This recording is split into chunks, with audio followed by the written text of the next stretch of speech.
planning, van life, ferrying, travel, courses, takes on courses, architecture, history, etc. Watch this.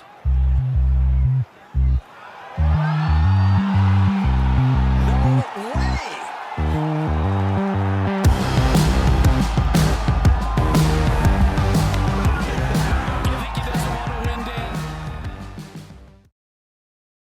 That's the intro. Love it. No, we're not having that as the intro. That was brilliant. No, it looks really Planning, shit. van life. Planning and van life. Life on the road. You smashed it first time.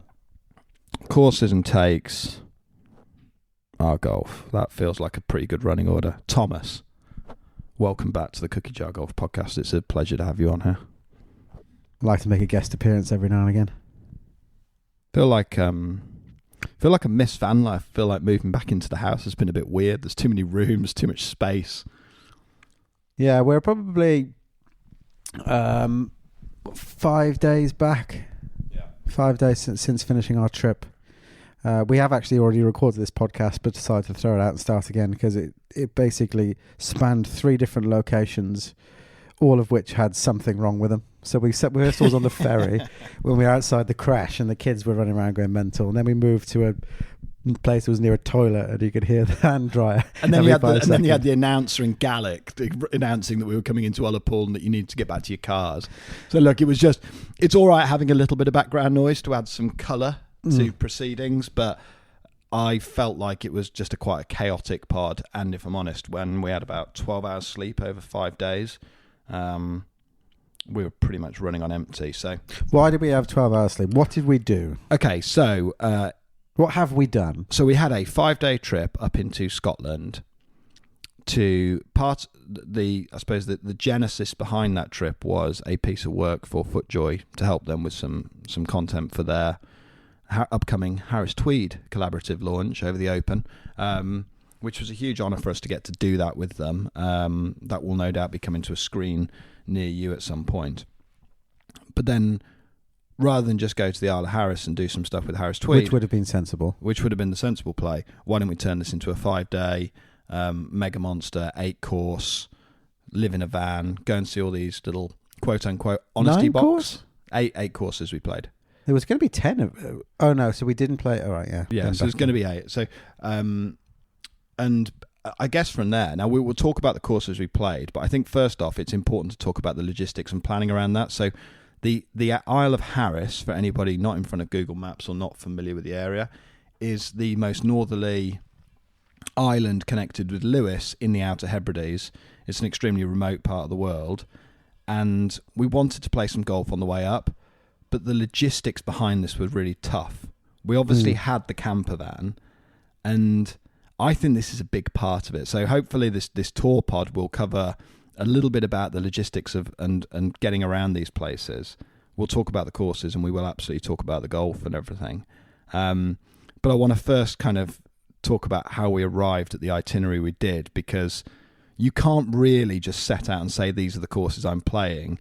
Some of this is dependent on how you want to get from A to B as well, right? You need to be highly flexible. So we knew basically 2 things. So the Monday was going to be Bank Holiday Monday, and we were going to be filming with FootJoy in a factory, so that needed to be open. And we needed a couple of days to do it, which basically meant that Tuesday and Wednesday were going to be our filming days. And on those days, we were going to be in the Isle of Harris and Lewis. They're connected. Weirdly, they're not different islands either, the same island, but like there's a mountain range between it. Lewis is the northern part, Harris is the southern part. And as you rightly mentioned, it's the most northerly island of the Outer Hebrides. So a long way away. So we knew that we were going to be up there. We knew that we were going to be playing the Isle of Harris. We knew there was another golf course up there, Stornoway. And that was kind of going to be the destination.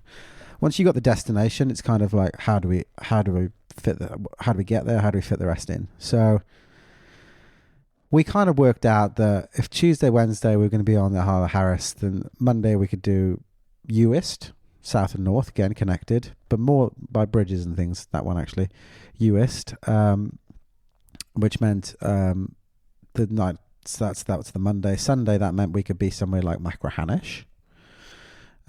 which is on the mainland. Which is on the mainland, but you kind of the easiest route would be to get a ferry to it, which meant Saturday was going to be a travel day. So that's kind of how we work backwards from there.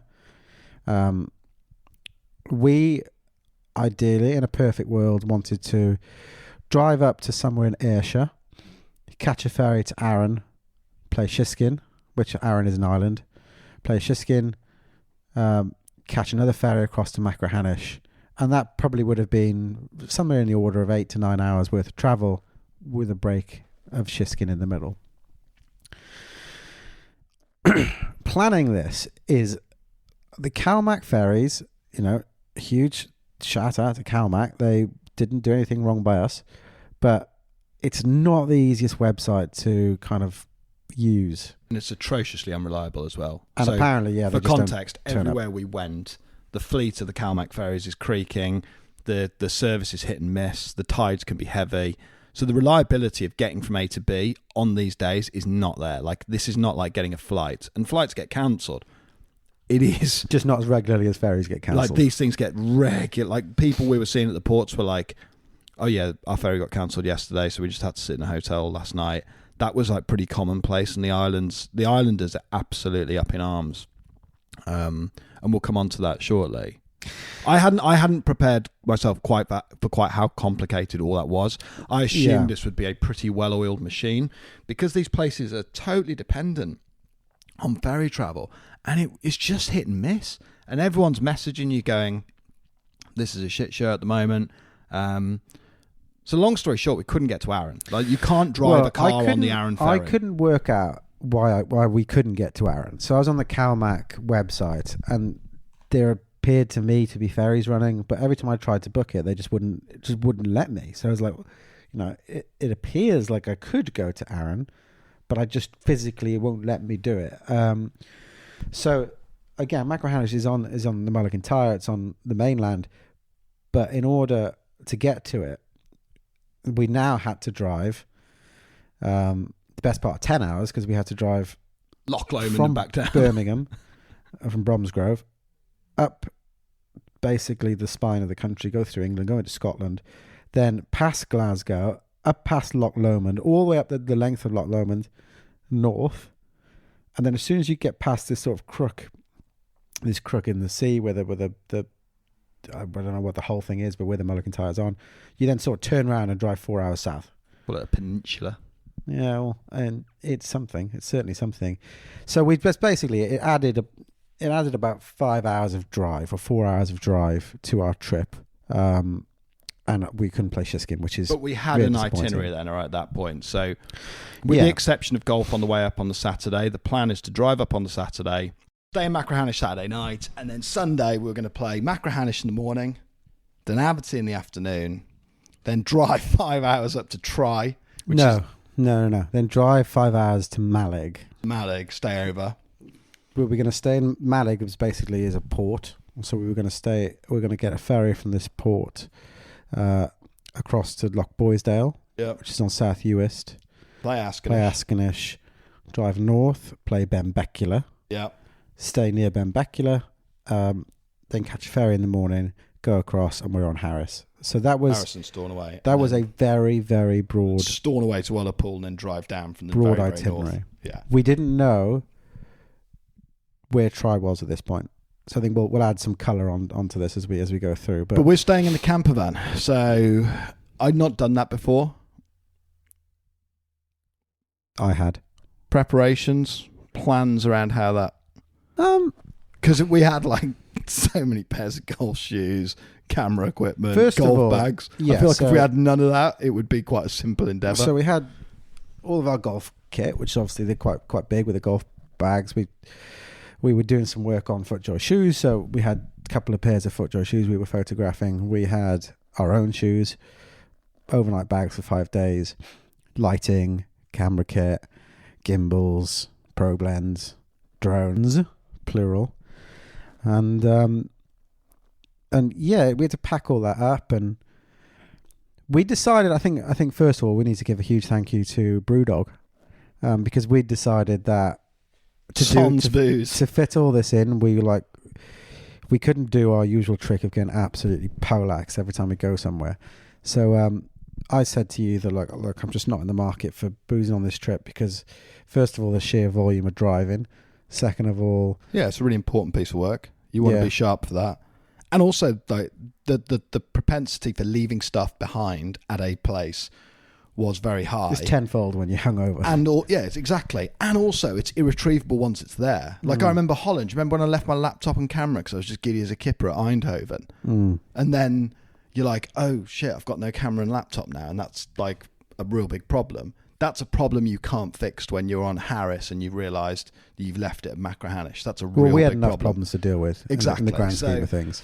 I mean, I love après golf more than anyone. There's no better feeling. You've played golf. I love sitting around, a few beers. It's just a lovely way to cap off a great day.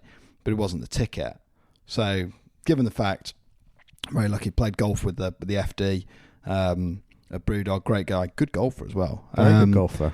Who I've increasingly started using more as a customer service operative for Brewdog, sending him texts on a Monday morning saying, Can we get a shipment of alcohol-free beer? That would be quite nice.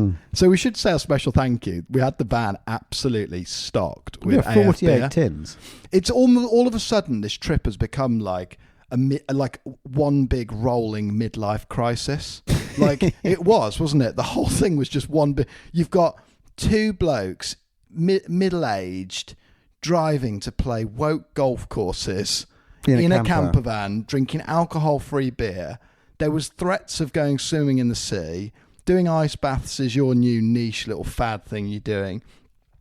Like, it's just become one big midlife crisis. And I think that hit me when we were sat there pissing around with chorizo and wraps at about sort of 5:30 in the morning on a beach in Machrahanish. It's like, it really was how the mighty fall, this one. But jokes aside, it was 100% the right thing because we were sleeping like 4 or 5 hours a night tops because one, there's so much bloody sunlight. Two, we're so busy and we'd bitten off way too much with the golf. And if we were boozing, even if we had the time, we'd have very quickly slipped behind the 8 ball. So that was cool. What was quite novel was necking beers while driving. Yeah. Even then, we were drinking these alcohol-free beers, which obviously contain no alcohol, but we're still checking with the FD of Brewdog, being like, "Is this allowed?" He's just such a good customer. I mean, if it all goes south in the world of finances for him, he's like such a good customer service guy for Brewdog. Like, I mean, so I sent him this thing on the way up, saying, "Look, these tins say like 0.5%. I'm 100% certain there's less than that, and it's just a caveat." His response was, "Great question. The 0.5% is the max ABV, and there is a tolerance to it. A banana has as much alcohol in it as a can of AF, though, so you guys can crack on," which was reassuring as we were. They were quite refreshing. Look, they're low calorie. This is starting to sound like a high noon plug. They're low calorie. They are hydrating. They're nice. They were great. If I'm honest, more broadly, I am a convert to alcohol-free beer. Now, the trip and the excitement of the van life, the novelty, the sort of going from place to place, the time in the cabin, going to these golf courses for me was as much as the draw as the golf courses themselves. But the two things complement it in such a great way. So, yeah, there's nothing better than a day at Royal St George's or going to play in the northwest or going travelling and staying in a hotel. These are great golfing experiences. But there was something completely and utterly unique about the idea of rolling into town in a camper van, setting up shop to sleep. It was just like the whole adventure of finding these places was to me was so alluring. I absolutely bloody loved it. Yeah, it was good fun. It was really good fun. It's not something you're going to do often. Like, you might do this once every 5 years, 10 years maybe, because it's such an ordeal and it's taxing on the body and taxing on the brain to get to these places and play these places. Are they worth it?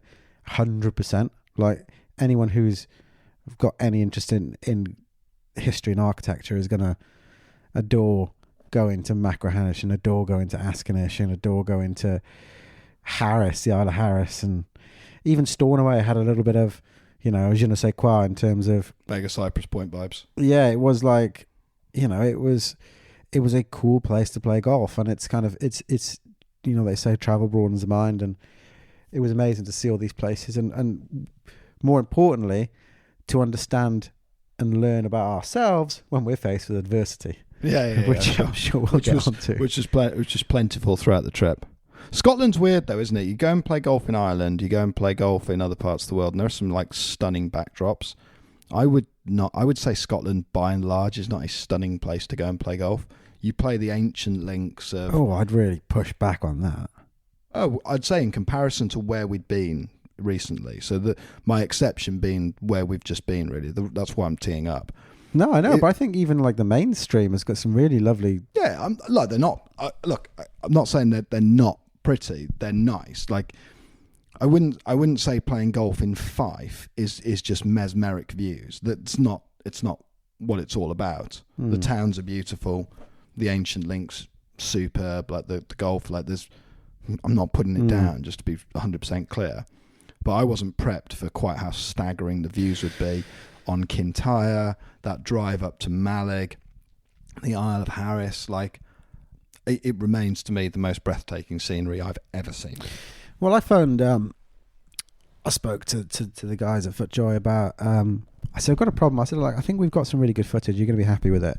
I'm a little bit concerned that it doesn't look like the Highlands. It looks like Barbados. Yeah. It's like turquoise waters. It looks like a bloody Sandals commercial. It was like 20 degrees when we were there. Not a cloud in the sky. And it was just white sand, turquoise beaches.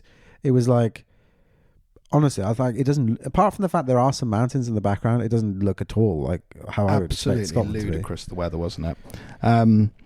So yeah, but no, I think the adventure was great. I think that the travel up, the hashtag van life was good fun, and we adopted to it. I seem to think when we got to Machrahanish on night one and stayed on that little bay that James Day was insistent upon we staying on, all of a sudden the reality of sleeping in what was basically a coffin on the top of that. You weren't happy about it. So we've got 6'2". I couldn't even sleep lengthways. I thought I was going to fall neck first. You're just absolute joke.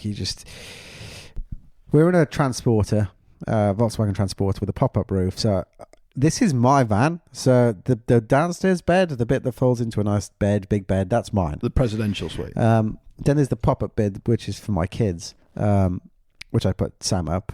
2 feet tall. My kids are small. But Sam went in there and he was like, "This is really tight, isn't it? Like, oh, this is really, really. Ooh, I'm struggling up here."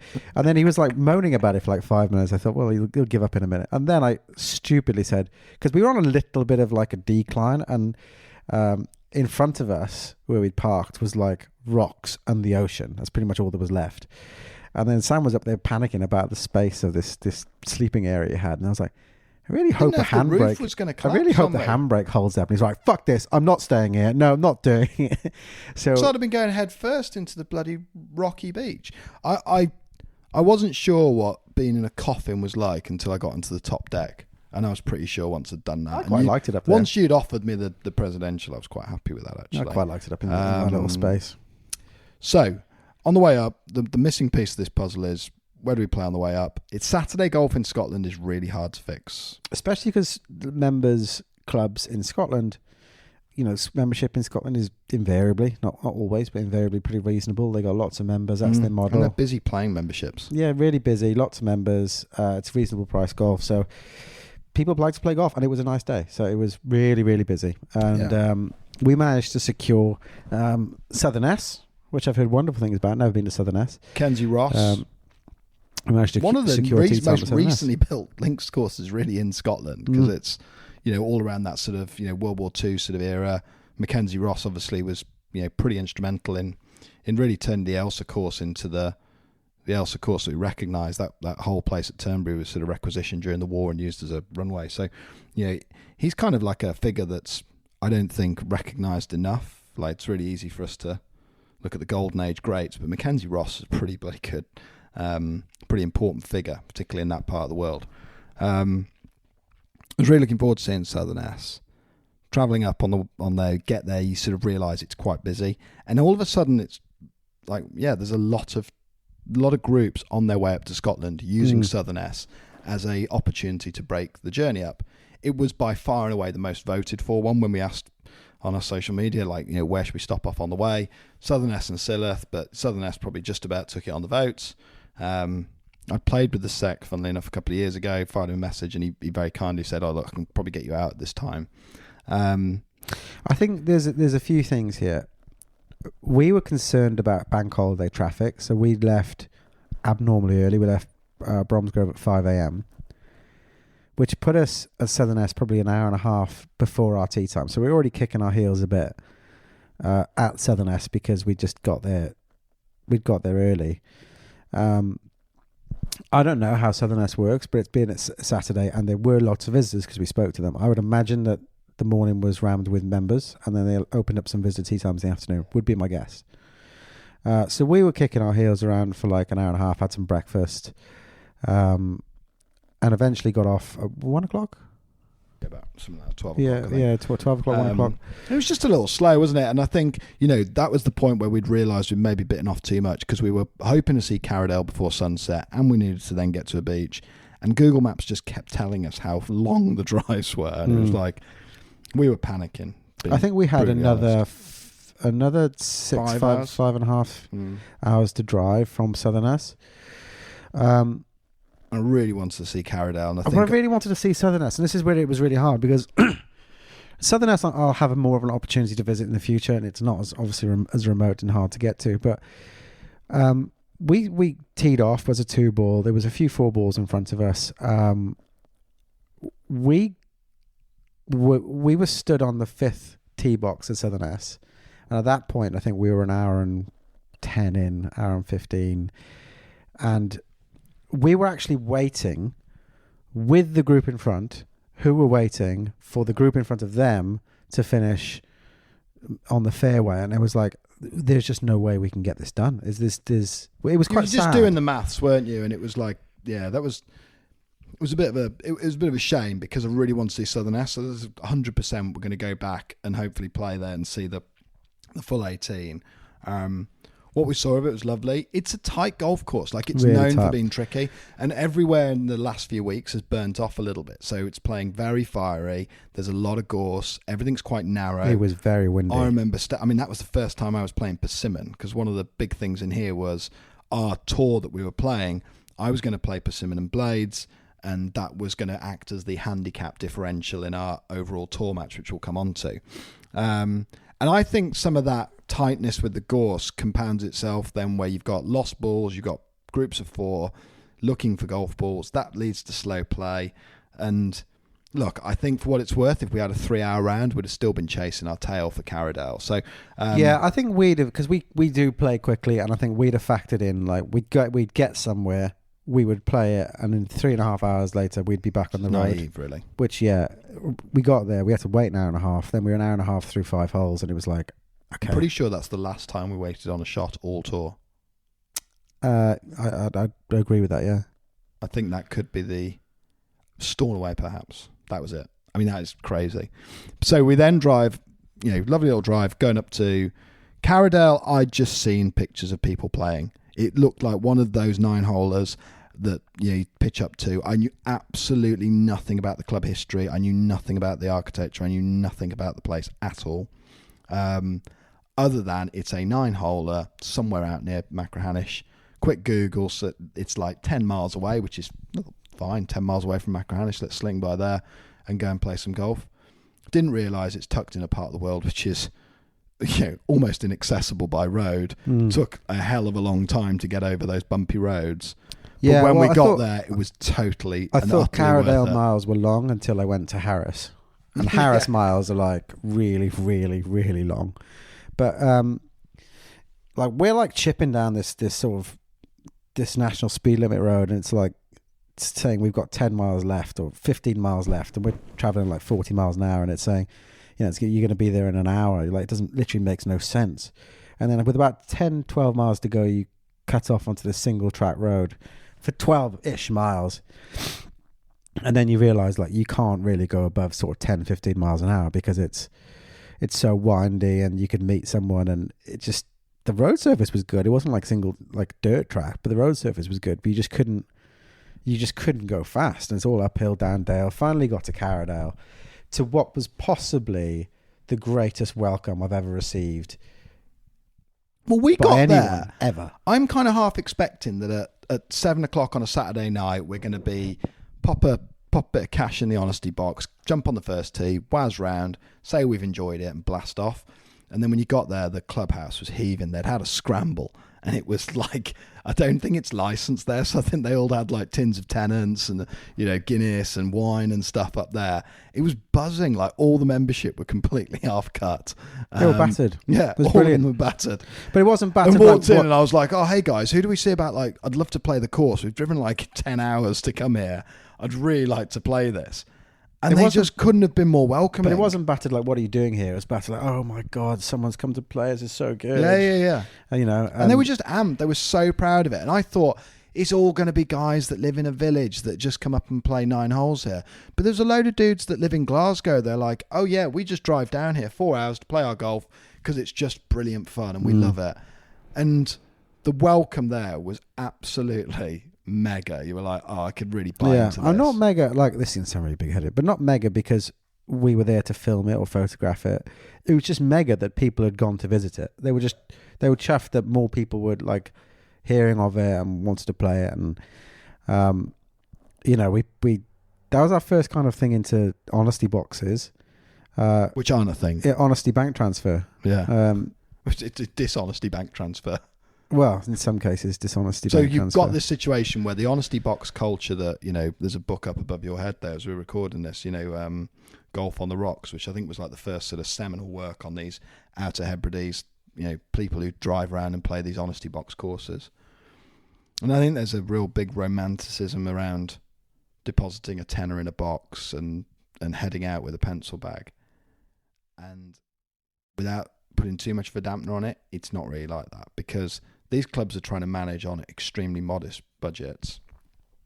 And what they've realised is, in a pretty cashless society, people aren't always as honest as perhaps they would want them to be.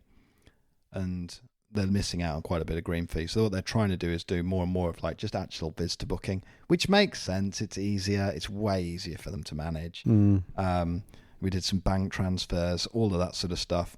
Carradale, I can't remember what the green fee was, which is disappointing. We should cite this. 16 quid. 16 quid for a green fee at Carradale. I think that was it. Now, the 9-hole course at Carradale essentially has one big rise in the land that you have to summit, and then drops over from one side where you've got the mountains behind you, and then looks out across the sea and across the sort of these inlets that sort of characterise the landscape on the west coast of Scotland around the Mull of Kintyre. The views were extraordinary. Yeah, absolutely amazing. Because you, the first tee shot, like the people at Carradale, the members at Carradale were saying it was like, there was just no chance in the world that any of us were going to break +5 for 9 holes. It's the hardest golf hole. The par 3s are like the hardest collection of par 3s in golf, which I kind of agree with. The par 3s were quite tough. But it starts with a par 3 uphill, about 155 yards. And all you can see is sort of the hill in front of you when you tee off. The clubhouse is down near the first tee, and you walk up to this first green, and you just suddenly... The Isle of Arran appears, which kind of just pops up in front of you, and it's just like huge across the sea there. You can see the Isle of Arran. It's like, wow, that is just absolutely... Because you're at this point, you're probably 100 feet in the air, you know, it's like up on a cliff, really. But you kind of... The Arran just opens up in front of you, and you can just see all the water, and you're like, oh, this is mega. It's like cliff top golf, isn't it, really? The ground's quite sort of... It's on that sort of... you know, fairly verdant sort of cliff top stuff, so it's quite heavy grass, which is good. You've kind of got to chip the ball around the greens. It's not one of those where you can just pull the putter out and bunt it.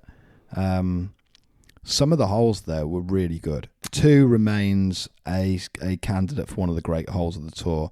2 is a sublime par 4, elevated tee shot, you know, kind of cross-angled fairway, and a green that's just sort of perched up on these rocks with nothing but pure infinity beyond it.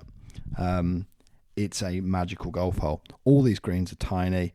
What I loved about these types of courses, though, is the severity of the slopes. which work against you in some regards because you missed that green short and you were just like, your head's below the hole, like really, really severe.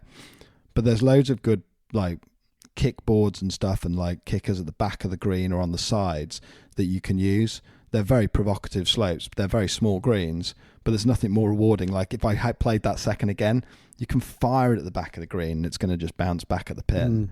Which I think you did there was a similar shot on what must be 2, then 3, then 4, then 5, which is plays in the same direction as 2. Yeah. It's downhill tee shot, slightly uphill, but it's kind of it's in a bank. It's like the green's pitched in a bank, and you can just fire like a club long into this bank, and it'll all just trickle down to the flag. And I didn't have to hit the persimmon then, so like I was feeling really cagey with that persimmon then. I'd wiped a few at Southerness on the few occasions I'd hit it. Carradale's quite short. I didn't feel like I needed to hit persimmon at any point apart from the 9th. Yeah, I think the 8th was like a 215 yard uphill par 3 that required you to absolutely nuke a 2-iron. But it was a huge amount of fun. They've got these metal tees, which all of them seem to have adopted, which involves putting them at the most remote and far out positions on the land, which made for some lovely photos of you. Yeah. Just really good fun place. Really nice. Lovely little quaint clubhouse. Lovely membership. It's a bit of a venture if you're going to Machrahanish because you're going to need to spend 40 minutes traversing the land to get there. I would say it's a really good experience. Yeah. I'd carve out if I was in Machrahanish, Dunaverty, especially around the time of year that we played it in the summer. You've got long enough days just to pop up there and play 9 or 18, and have a spot. There's a pub next door. Have a spot of food there, and I'd say it's worth it if you're on that trip. 100%. Yeah. So then driving to Machrahanish, just about chasing. We're not going to talk about the match. Well, we can talk about the match. So the format of what we're doing was 8 courses, or however many courses we play. Each match would be worth a point. I would be playing against you, using, as I said, persimmon and blades. You're using your sort of modern equipment, quote unquote, and we would go from there in a series of matches, which felt like the best way for us to keep something competitive whilst we're trying to take pictures and do Christ knows what else. Southerness was an honourable half. So we exited Southerness on a half, and we said that whatever happens with these matches, however many holes we play at that course, that remains the match. So Southerness was a half. We arrived at Carradale. I actually hit the ball pretty good around Carradale. It's quite fiddly. You get out of position, you're going to lose holes. Yeah, I think I got a bit of a 6th, which was the end of my day, really. It's a problematic shank, wasn't it? Oh yeah, it was a good 45 degree. I love those shanks though when they're so pure, they come off really soft. Like that's a pure shank. The best bit about that shank is that I actually held the pose. Like I was so sort of, it felt so nutted that I kind of like held it. Oh yeah, that's fine. And then only when I realised the ball was going in a completely different direction, I realised I hadn't actually middled the face. There is a little bit in there though. That's the type of golf course that you're playing. You feel so claustrophobic and it feels so fiddly, and you can't really commit to a shot because you can't see the bottom of the hole. And it really makes you second guess yourself. I found myself over a lot of shots where you could get really tense on them. Whereas you go and play Machrahanish and it's like, it's a full length golf course. It's a big boy golf course, this. So you can just swing at it. But I think there's something to be said for... we were traveling, nerdling it. I'd driven the best part 10 hours that day. It's true. It's kind of like... Tour swing is just a different beast. It's kind of just getting through... I think we played 105 odd holes. It's like... It's just getting through it as best you can, and there's going to be some rubbish in there. You just can't take it personally. So we exit day 1 with Williams going 1.5 to half a point lead over Senor Mills. James Day was adamant on us staying at this beach, the Goldrons, which is past Machrahanish Golf Club, on this sort of peninsular land. We were chasing the sunset, driving in. I think we were itching to do some aerials. We needed to eat. It was probably about 9:30, 9:45. It's a bloody long day. By the time we got our head down and I sat there in the bed moaning for about half an hour about being in a coffin, it was about midnight before we turned in. But yeah, I first down tour was great. Now Machrahanish, I want to talk about this. I just want to talk about the Goldrons. That was a nice place to stay if you're going up that neck of the woods. However, if you're going to go somewhere in the dark and sleep and wake up in the dark and drive off, you don't really need to go to the most beautiful place you can go because it was dark the whole time we were there. reliably informed it was beautiful there. No, we could see bits. It was nice. You got a few little things. I got a few things, but I think we were up and out by about 6 a.m, so it was just kind of. But the sun just doesn't go down in that part of the world. I'm going to move us on to Machrahanish. Machrahanish is a place that we'd wanted to see for some time, and like most of these places, feels like somewhere you're not going to be going past pretty regularly. I knew it was really good. Obviously, I've never spoken to anyone who talks of Machrahanish with anything but pure reverence. Like everyone you never hear people go, yeah, it's good. I don't know if it's a little bit overdone or... I actually think Machrahanish is underdone. Completely, yeah. Like, everyone raves about it. Everyone? Well, no, I don't think so much that.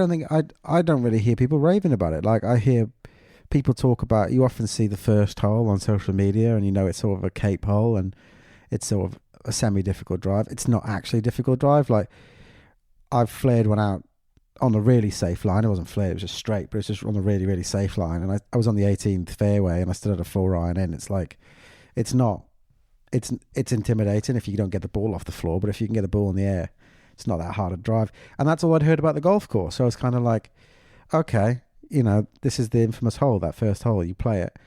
It's probably not even in the top half of good holes in Machrahanish. Like, there are some absolute top 10 at Machrahanish the first. Like 3, 4, 5, 6, just like. I'd say the run from 3 to 12 is up there with one of the best 9-hole stretches in British golf. 2. I thought 2 was it's in the territory of hole. The front 9 at County Down. It's in that sort of level. Well, it's. I'm going to give 2 a shout out as well because it's a fairly straight drive. You can't hit it too far because it's a burn, so you need very to sort of uncomfortable hole. I'd say. What's that? It's an uncomfortable. It's really hole. uncomfortable. Yeah. You've got to hit something around about 230. You can't really go much more, and then you play into really elevated green with the most cavernous bunker, like pitched into the hill. So if you're short, even remotely short, you're in this bunker and you are absolutely brown bread. But then the greens is fabulous, like half pipe, that if you can get anywhere near the green, which was a huge, I think, theme for all of these trips. For blind approaches, there were some amazing sort of punch bowl and half pipe greens to go with them. Yeah. Which complements it great because it basically means you get your shot broadly in the right place. Yeah. And you're going to be rewarded. But there's that. I don't mind blind shots. Some people say, I don't like to. Machrahanish had quite a few blind shots, actually. But yeah, I didn't come away from it thinking, God, that place was quirky. Maybe that's in the context of a lot of the other places we played that were really quirky. But Machrahanish, for me, was... Whereas I think a lot of the golf we played was more externally looking outside of the golf course and the holes and looking at the landscape and there being the setting and the kind of, where you are at that moment. For me, Machrahanish was much more about appreciating the architecture of the holes themselves. I found myself very engaged in the golf course itself, which is quite interesting because when I look at things like when I put the SD card on the laptop afterwards and I'm like, how many photos did I take? Like I took way less photos at Machrahanish for some reason. Yeah, because you just dialed in on the golf. Because you're just really engaged and that's not saying you're not engaged in the others, but it felt like... But I would also say that the views at Machrahanish are probably some of the least spectacular views we saw. The golf holes are stunning. Yeah. But outside of the course, it's not. But it's the Duneland, it's some of the most amazing Duneland I've ever played in. And there's pretty much, after the first and second hole, there's pretty much always a ridge of dune running down the outside of the course in between you and the beach. You never really see the beach or the views. You just kind of like, it's around you, but you're in the dunes, so you can't really see it tremendously. I think we have to say a huge shout out to Lynx Robbie. I think without him, he played with us at Machrahanish and Dunaverty, and without him at Machrahanish, I think we really needed to be guided on where to go and how to play these holes. Because there is some blindness, and I think if you're doing that without knowing much about the golf course, I think it would have been less enjoyable, arguably, because we had no idea sometimes where you go. Well, I've always said, you get so much. There's so much more enjoyment playing with someone from the club who gives you all the context. So, real sort of simple stuff here, but knowing that the 15th hole at Machrahanish is the only really original hole that goes back. So just a bit about the history of the club itself. I don't think it's the only original hole, but it's the original first hole. So the original first hole is where Yeah. it was originally played from. The club was formed in 1876. Sort of primitive-ish form of the game, I guess, back then. So the first course established as a 12-holer by Charles Hunter, who was the professional at Prestwick at the time. Then Old Tom comes in sort of about 7 years later and essentially extends it to 18, aligns it with the sort of specifications that the RNA are kind of moving towards, does a heap of work there. So it's known as an Old Tom course, but obviously Charles Hunter was that first point. But Robbie's just sort of sharing these, like, he's one of those like deeply knowledgeable people he's just like spilling facts and knowledge bombs left, right and centre and just being wonderful company in the process. But it's quite interesting figuring out how golf originally started down there, which is an incredibly remote part of the world. The Carradale Hotel, which is just sort of next door to the clubhouse, that was like the sort of hotel, and it was essentially a spa town. It was like a sort of a retreat for people on the west coast of Scotland. There was obviously this purity with the water, and it being this wonderful location that people would go there, bathe there. It was really sort of a retreat for the west coast of Scotlanders at the time, from places like Glasgow, I guess, to come out to. So it made sense that there was some leisure built there, which is hence why you got the 12-hole course. Interesting that you had that sort of first hole on the 15th, which is sort of some way in from maybe where the Carradale Hotel is. Savage first hole, because that 15th is a wonderful golf hole. It's like a par 155, 160 yard par 3. Left was dead, right was dead, long was dead. Probably a little bit of life short, but it just required you to hit a pure number in the right direction, and it was just. I mean, how did the match go? Like, I'm trying to remember. So I think we both played really solid stuff at Machrahanish. Like, I seem to remember that was where, like, I was really clicking with the persimmon. Like, I was hammering it on repeat. I was really happy with how I was hitting that. Yeah, I think we were both like a handful over, 4 or 5 maybe. Considering it's a course you've never seen before. And we were mixing the tee boxes up. Like, Robbie was like, again, another great thing about playing with Robbie. Let's go here. It plays well from here. I just love it when people sort of don't just take you back to the blacks and go, right, you've just got a thump driver all the way around here. Each hole was better from wherever we played it. Yeah, he was like, well, just take it to the best tee box, which is just the best way to play golf. It's sometimes the closest tee box, sometimes the one with the best views or the best sort of angle into that fairway. But he's been a member there forever, so he was like, this is where it's best to play from. And you nearly made an ace on 11. Yeah, we thought I was. I genuinely thought that was in the hole. Yeah, that as it turns out, I three stabbed it for a bogey, but I was just so excited by the time I got there. No, that we thought that was in, didn't we? That was a nice golf shot. But match, I got to 1 up on 17. I really nothing in it all the way around, though, was there? Really, there was never more than like I shit one the or bed, two. really. Yeah, I got to 1 up on 17. I think you had a great iron into 17. In fairness to you, you were right. You hit a great iron in. We were chatting to a couple of the guys. I just momentary lapse in concentration, just pull hooked this like gap wedge out of nowhere, flailed around in the bunker for 10 minutes, and it was like, oh shit, we're Dormy 1 down here. I've just gifted this on a plate to Tom, and then I gifted it back. And then, well, the 18th, Peter Hancock, when he wrote that piece on half par holes for us for our blog, says golf needs more 300-yard finishers. And I think he's spot on. The 18th of Machrahanish it's like the finishing hole at Prestwick, and it's like the finishing hole at the Old Course or North Berwick. It's 310 yards off the very backs. It's kind of downwind on the wind we're playing with. It's obviously running fast. I hammered something up to the front edge of the green and managed to make a sort of a 2-putt birdie. And sort of get out of there with a half, which felt like the right result. To you, it did. Felt like the right result. Didn't feel like it to me. No, you didn't. I just got a bit enough. nonchalant. I just drove up, chipped on, and then the first putt was just lazy. Yeah, got a bit nonchalant. But anyway, I thought Machrahanish was a splendid place. So now what are we at now? 2.5, half a point. No. No, 2-1. 2-1. 2-1. Travel down to Dunaverty with Robbie, which is only 20 minutes from Machrahanish. Dunaverty is a golf course that's become a little bit more... I would say it's like... Jim Hartzell famous. Yeah, it's like Insta famous, isn't it? You know, like I don't think you read about Dunaverty in like ancient literature about the game, but you know, Jim Hartzell, who's previous guest on our pod, if you haven't listened to that episode with Jim, you 100% need to go and do it. It's a very special place to him for reasons that have become very clear in that pod. And if you buy his book When Revelation Comes, which is it's just an outstanding golf book. But more than anything, I'd been really keen to see it for some time. I'd seen a lot of pictures of it. I'd seen lots of people like Robbie, like Jim, everyone that's been there speak so highly of it. But yeah, I still wasn't quite sure what we were walking into. Were you? No, it wasn't. I knew that, like Jim says in the pod, and you know, he played Machrahanish and then he went down to Dunaverty and fell in love. So I knew there was going to be something special about the place. I expected it to be like Machrahanish. It's not. It's not like Dunan, like Machrahanish. It's much more open. But the vistas are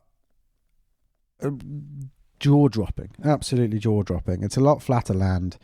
And you kind of play a sort of shortish par 4-1, par 3-2, and then you get onto this tee box of 3, and you just, the views are just absolutely out of this world, of this long white sandy beach beneath you with some houses perched over them, and yeah, just sort of cracks on from there, then playing up the coast, and you kind of get to this 11th hole that I couldn't even put a number on it. You're so elevated, 40, 50, 60 feet of elevation. You play down to this drivable par 4. It's just a wonderfully fun, quirky golf course.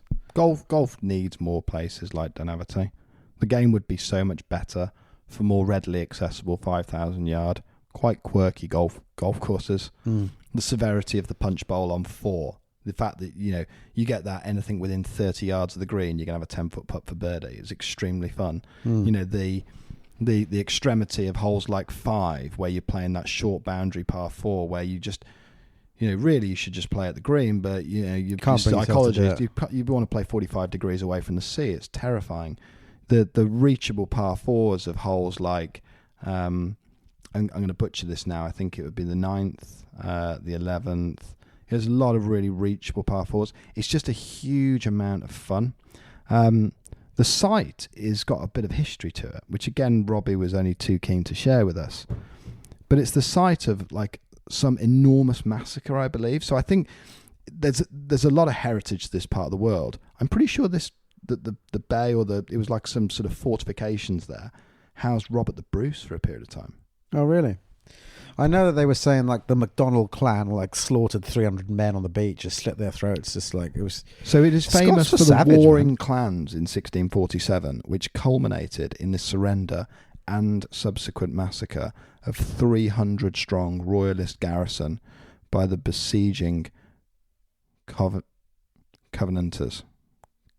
Not that you're reading this. Covenanters. I think it's pretty obvious I'm reading them. And basically, some dudes came on and killed a load of other dudes. Well, it's obviously this whole thing was now, you know, you go back and watch Braveheart, and I'm sure that's overly dramatised, but what Robbie was explaining was that they had 300 dead bodies just lying on the beach, like it was. There was a gravesite then, wasn't it? Up at the top. Absolutely brutal. But the history of the course, you know, they've played golf there since 1889. You know, rudimentary course at first. You know, periods not dissimilar, you know, fell into disrepair through the war. Passionate members have come in and, you know, resurrected it. And there's just a great deal of pride there. Lovely little clubhouse. It was the site of another massacre. Great segue, Tom. Brilliant segue. I lost my driver. I played good as well that afternoon. You played good. I lost my driver. I couldn't keep it on the planet. I think I was 5 down at one point. I didn't really do a huge amount wrong, and your driver, I don't know whether we'd left that behind at Southerness or what. Like, if anyone finds Tom's driver... Oh, God, I couldn't keep it on the planet. Yeah, but the problem is you kept hitting it as well. Like, it's a 5,000-yard golf course, and you were knowingly not hitting your driver well, and yet refusing to pull a a 3-wood or a 3-iron at stuff that you should have quite comfortably kind of given me a better match there. But there's a ton of birdie opportunities. It's a great match play golf course because you can throw so many birdies at the holes at the card, and you can throw so much disaster at it. And I would say it complements Machrahanish as a 36-hole day.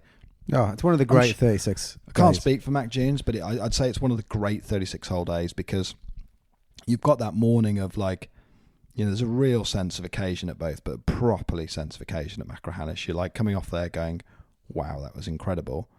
And then you go into Dunaverty, which feels like it's an altogether different proposition. But it's no less quality. It's just a different proposition. It's shorter.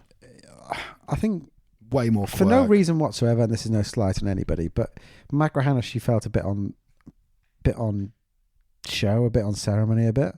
And Dunaverty, like you got there, it was like, and breathe. It's just like, this is like so chilled. It's just like, go out and play now, And magnificent views. So that was a real special day, and a day with Robbie. And then we had a 5-hour drive up to Malig. But first of all, we said to Robbie, like, we're going to need to eat at some point. What do you reckon? And Robbie's like, okay, you need to go to Oban. And you need to go to Norrie's fish shop. It's legendary for being, and it was en route, so we're like, yeah, sweet, let's do it. Let's go to Norrie's fish shop. A few days before we left, we were doing some work up at Cabot Highlands and was playing a bit of golf with Clyde Johnson. We're chatting about the trip, and we're like, yeah, we're going to go up to Malig. And he's like, oh, Malig, you should play Traigh. And we're like, do you mean Traigh? Isn't that on the north coast? He said, no, it's right next to. It's literally right next to Malig. I was convinced it was up by Stornoway or on the north coast. Now we have got a friend who, as kind of Traigh Golf Club has been in his family since it started. He's like what, second or third generation in terms of. David's a great guy. He's being also a writer for Golf Quarterly. The custodian of the links. He's a watercolour artist. He's a cartoonist. He's witty. He's just, Traigh is like almost the story of David. It's like the two things are totally intertwined with that whole thing. And we've got a separate podcast on this because we sat down with David to talk a little bit about his family links, and we'll release that. But it was. But awesome, what it meant was it it changed our trip. So we drove to Oban. And then instead of going to the campsite that we planned on going to, we drove another hour on, basically drove all the way to Traigh Beach. And we had a drink with David, who'd driven all the way up from East Lothian just to meet us there. We had a drink with David, went to bed, and he's knocking on the van at 5 a.m, saying, come on boys, 9 holes podcast and breakfast before you get your 7 a.m. ferry. And it was like, oh my goodness gracious. So we were teeing off. I was so tired that morning. We were teeing off. So tired. At Traigh, like what, 5:30 in the morning? To go, okay. You were lapping the drones, some fiery aerials, I believe. Yeah. It's just so cool. I want driving up that night from Norrie's. So we got to Oban. We had a nice little bit of fish and chips. Just before we do Oban, that trip. Until we got to Harris, that drive from Machrahanish to Oban was without doubt the most spectacular drive I've ever done. Yeah. Ever. Like, setting sun. It was one of those where every 5 minutes it's like, oh, actually we should probably film this. Yeah. And it was like, we're not going to get there if we keep pressing the shutter down on this stuff. But you couldn't resist it. It was jaw-dropping. I mean, the weather helps, but it was jaw-dropping scenery. And stopping through Oban, which seemed like quite a nice place. Shout out to Bob Mack, who's obviously from that area. Fish and chips, lovely. I mean, some obnoxious people kicking around that town I found that night, whether it's because it was a bank holiday weekend. Locals. And tourists, just like some obnoxious people in that fish and chip shop. But anyway, less said about that, the better. And just driving into Traigh, which I had, again, no expectation of. The surprise of it was great. And seeing little campfires on the beach. Yeah, so it was dusk. It was like 10:45. People on the golf course. People still playing golf. There's like a dozen campfires on the beach. Loads of people just like having barbecues around this smallish beach. It must be like 400 or 500 meters long, not massive. Camper vans there, people in tents. it just felt so cool. Just like that everyone was just living their own life there. And we pulled up, the people still playing on the 9th, in the dusk. Wonderful. Everything's miniature, isn't it? It's like the little gate at Traigh is, it's child size. They've got this chocolate box clubhouse, which is, it's really like a sort of a farmhouse sort of building. Like a little bothy. With like one room. Yes, a little bothy. Even the flagpole is like not much taller than me. It was just like all so beautifully quaint and miniature, but also nicely done. And yeah, I mean, obviously we'll release the pod, but the pride David has for that place and the passion and effort he pours into it is just, it's really infectious. And the golf course was just really, really lovely. Yeah, it was a second of our golf courses that were manned by one greenkeeper. Carradale being the first. One greenkeeper, and it was in tremendous shape. Like, really, really, like, obviously not stimping at like 25. They were good greens. They were true greens, which is all that you really care about when you're on these sort of honesty box. Like Dave's at pains to say it's not an honesty box course, but these smaller 9-holers, it's all you can ask for is a true green. And just the routing, like, there's been redone fairly recently. Castle Stuart vibes. Yeah, pointing you at things in the distance that you should look at, like the Isle of Rum, the Isle of Egg, and the Isle of Skye, the 3 main islands off whether you can see. They all kind of point you in different directions so you can look at them. And strategy of the second, with second hole, I mean, with like a fairway down the right. Hole, it's a par 5 that if you hit a 3-wood off the tee that goes 250. I had 3-wood gap wedge because I took the fast route. But if you go the fast route, like, left is gorse, right is gorse, short is dead, long is dead. It's extreme architecture. Yeah. But you could go down the left because the right-hand side was up on this cliff that you could hit to this little island on this cliff and then play into the green from there. But the left, you end up making the hole like 100 yards longer if you go down this cliff to the left, which is accidentally the route that Sam played. We've got to talk about the one thing I want to talk about with Traigh, though, and we're going to I save everything else for the David Shaw Stewart pod. And I mean, the aerials in that film will speak for themselves. It was searing. The brilliant quirk to it was the stroke saver for me. So David is a watercolor artist. I've got his little book of his favourite scenes in golf with these simplistic watercolors. The logo of the club is one of his little watercolors of a green and a flag and the sea. And in his stroke saver, he has done a little like an aerial artist's impression of each hole. And below each of those, he puts a sort of a witty passage. So, the 6th hole, the 7th hole, this is the hole to relax and quietly take out your biggest gun. These things all have the telegraph poles on the horizon, give you a line for your second shot. For this, and probably also the third shot, this message is, keep as right as you dare. They're all sort of nicely written passages. Anyway, I sort of first hole, 130-yard par 3, playing up the Eiger over some absurd cavern. It's the most terrifying tee shot to hit at 6 o'clock in the morning when you've had about 4 hours kip. I said, how confident are we in these yardages, Dave? He says, well, I've been out and walked it with one of those GPS watches before. So we finally get around to the seventh hole. This is me. Yeah. So I mean, this is just brilliant. This is why these courses are so good. Traigh brilliant. So the 7th is a par 5. Sam hits, like, bearing in mind he's playing Persimmon Wood, so you got to let him off every now and again. Hits a bit of a crappy drive, sort of topped it a little bit, just made the fairway. Now, none of us do GPS watches or anything like that, so the green is blind and it's up over a slight rise in the fairway and it's just sort of beyond. Sam pulls out the yardage book. It's just made the fairway and says, how far have I got from here? Well, it's a good 200 from here.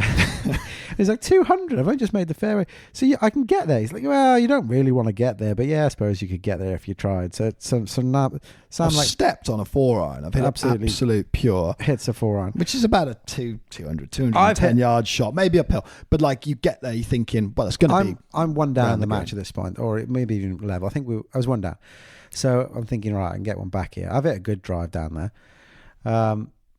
And over the rise in the fairway, I can see the greenkeeper shed just to the right of the the kind of rise. So I zapped the roof of the greenkeeper's shed with my laser. It said 175 yards. And you're stood by the 150 post. And I'm stood by the 150 post. So I said, David, is the green next to the greenkeeper shed? And he's like, oh, no, there's a bit beyond that. He didn't say what's a bit beyond that. He said it's a bit beyond that. So I thought, oh, the greenkeeper shed must be just beyond the green. Yeah. So I was like, so I said, how far is is 150 here then? He's like, yeah, that's 150. That's fine. But he said, if you believe that, you'll believe anything. He said, but if you believe that, you'll believe anything. That's where I put the 150 marker. So I absolutely nut an A-time, like as good as I can hit an A-time, which for me is about 150, 155. Yeah, club. you've got plenty of club with 150 with that.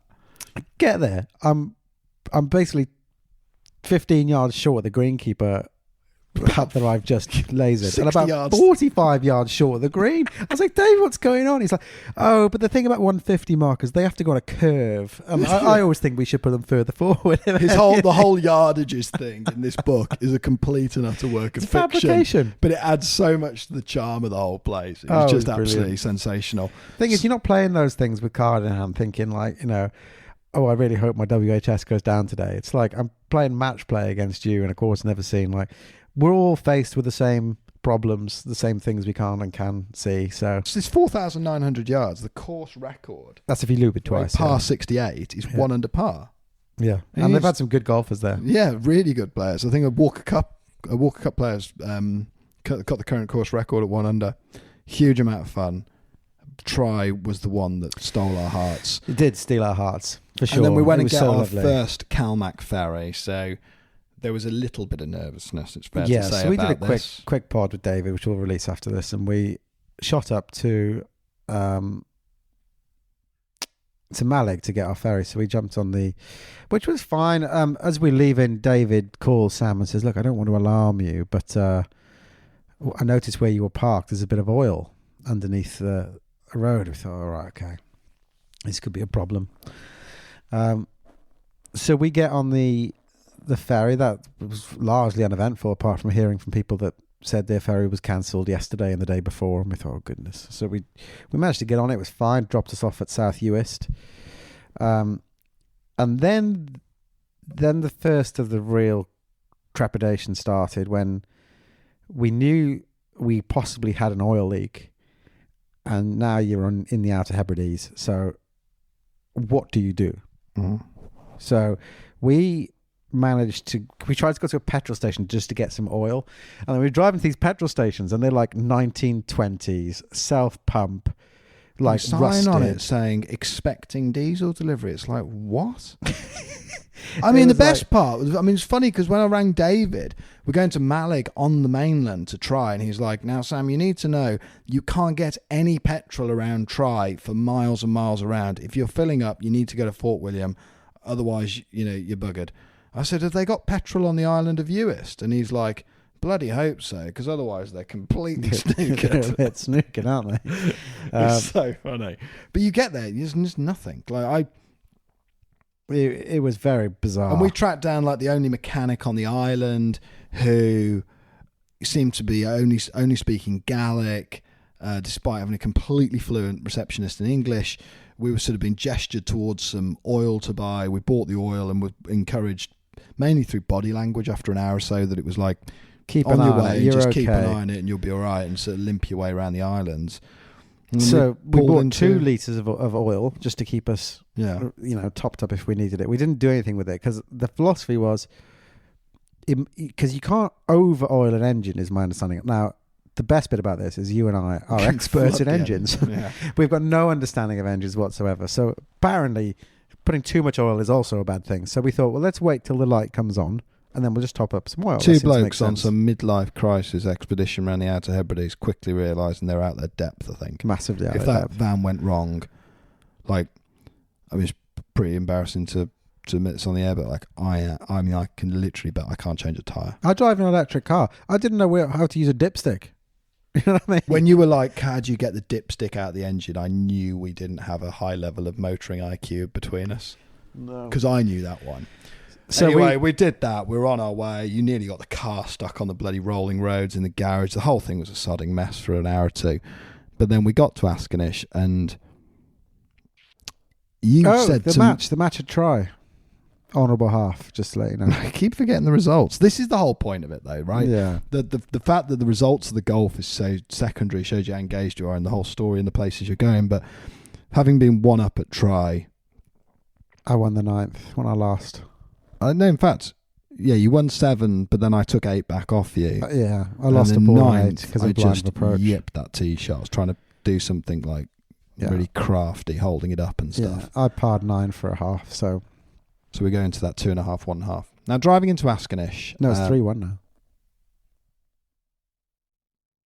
Do we do this? It was 3-1 after Dunaverty. That would make it our 4th course. Which it was. Okay. So it was 3-1 after Dunaverty. You managed to sneak a half out of the match at Traigh. Having been 1 up on 7, you then got me back to all square on 8th tee. I then win the 8th quite comfortably, I seem to remember. Hit second over the blind summit. You lost the ball left. Dead simple. 9th, breathtaking par 3 into the sort of like into the islands and stuff. And I just yipped that tee shot. And you made a great 3, and there we were. So that's a half. So that takes us to 3.5 to 1.5.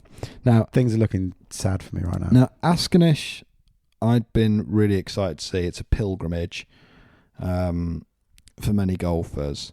Could you illuminate us as to the history of Askernish?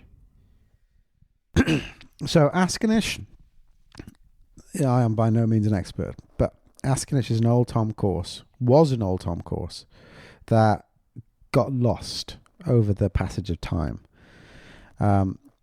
There appeared to be a golf course on Askernish that various very renowned, very well respected architects had visited, and they kind of knew these old Tom links, and they said, well, there was a golf course there, but there's some duneland in Askernish, and then there's some sort of farmers' fields in Askernish, and they were playing their golf on the fieldsy bit.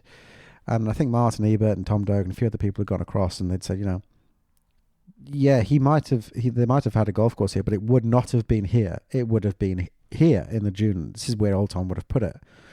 So they, over a period of time, had kind of investigated and explored and found places where green sites would have been and where tees would have been, and it's kind of rediscovered this old Tom course. I think it was an interesting one because I think it would probably be fair to say it's an artist's impression of an old Tom course. Well, it's hard to have, we don't have empirical evidence as to where greens were based on RAF photographs, but there is definitely some holes that are very natural looking where where it's believable, and I suspect they can probably tell with some of the sort of agronomy whether or not sort of certain playing surfaces were maintained. That might be, I don't know whether that's a stretch for things like LiDAR. I frankly got no idea, but I know there was a huge amount of work. It was a pure labour of love for people like Doak, Ebert, people like Adam Lawrence were involved. There's a lot of people in the golfing community that were really involved in creating that. So I was really intrigued to see what it was.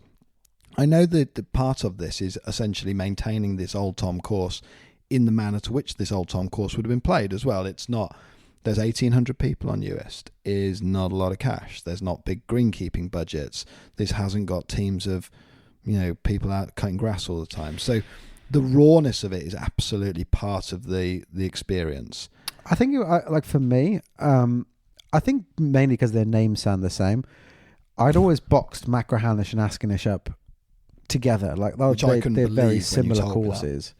Like I knew they were going to be poles apart. Yeah, they're not. They're absolutely not. But I kind of boxed them up together. I mean, I when you told me that, I was staggered you'd said that. Pulling up to Askernish because you go to the pro shop. We had a chat with the pro, paid our green fees, bought some merch. You got to support the clubs with King Kenny sign on the first tee for opening it. That Kenny Dalglish plaque on the first tee.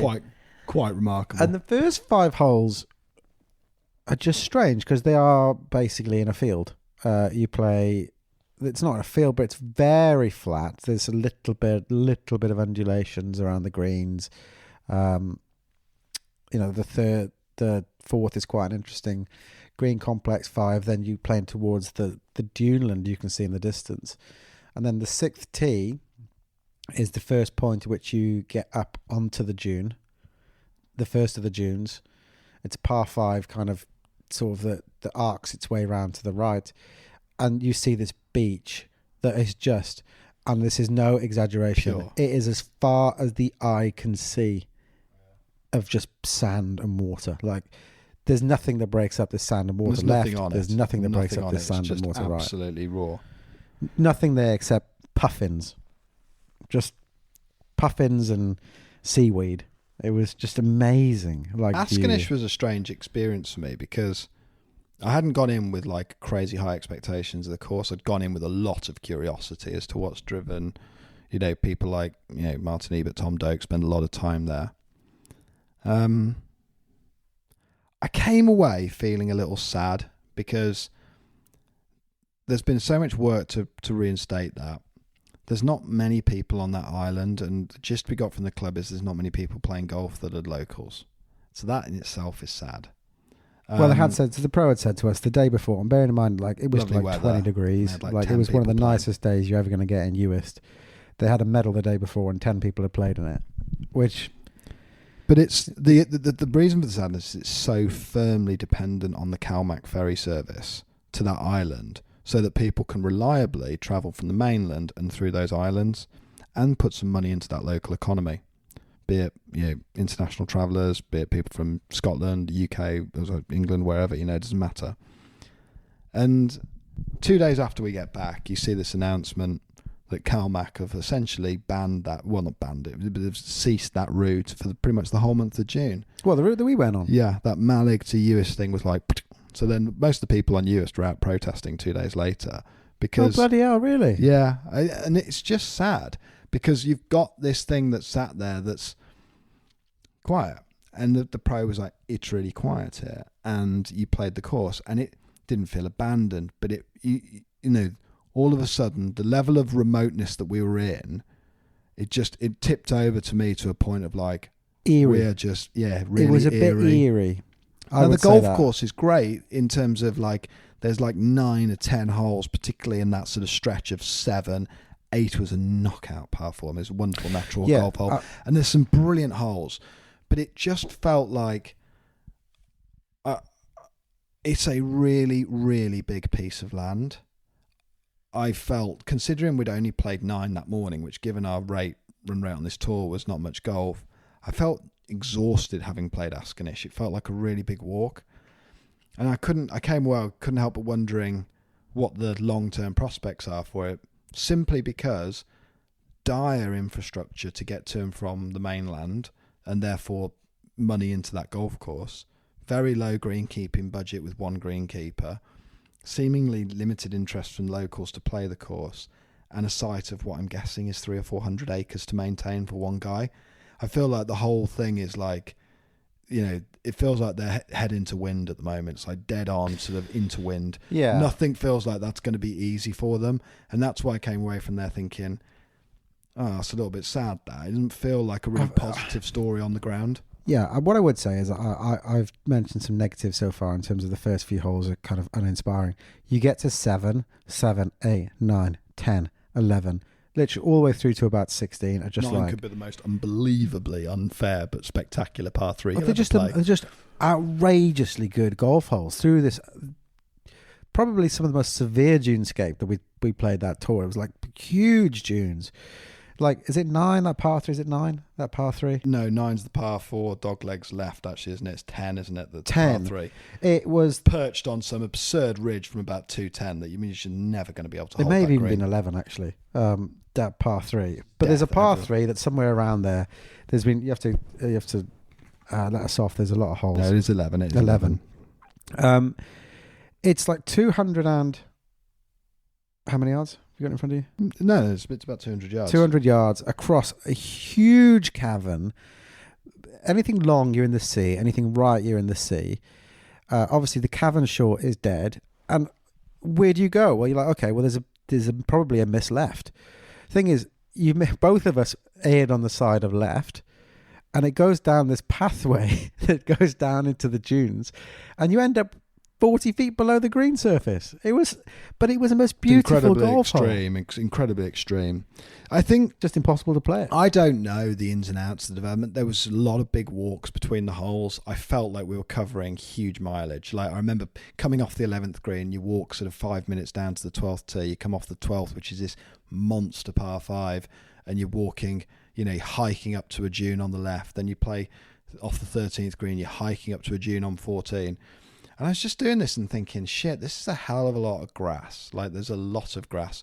And purely from a legacy point of view, you sit there and go, wouldn't this be, like, everything's better when it's a bit smaller. You go to Traigh and it's like, yes, David can maintain Traigh because it's 50 acres or so, and it's just, there's only so much grass that you need to cut, and you can be quite thoughtful around what you're doing. And whereas I just felt like, if your greenkeeper must just have to do nothing but just continually sit on a mower, driving into the distance all the time. You were probably sad as well because I absolutely put you to the sword.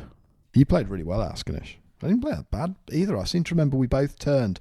You turned the front nine in like 200 gross, and it's a proper bloody golf course, Askernish. It's not Mickey Mouse. It's like it's a proper test. Yeah, I leaked a few in the way in, but I think I finished like 1 or 2 over. You played really well that day. Just fully deserved the win. Managed to get it back to 3.5 to 2.5, which was, pretty impressive. But that still wasn't even the saddest thing that happened that day.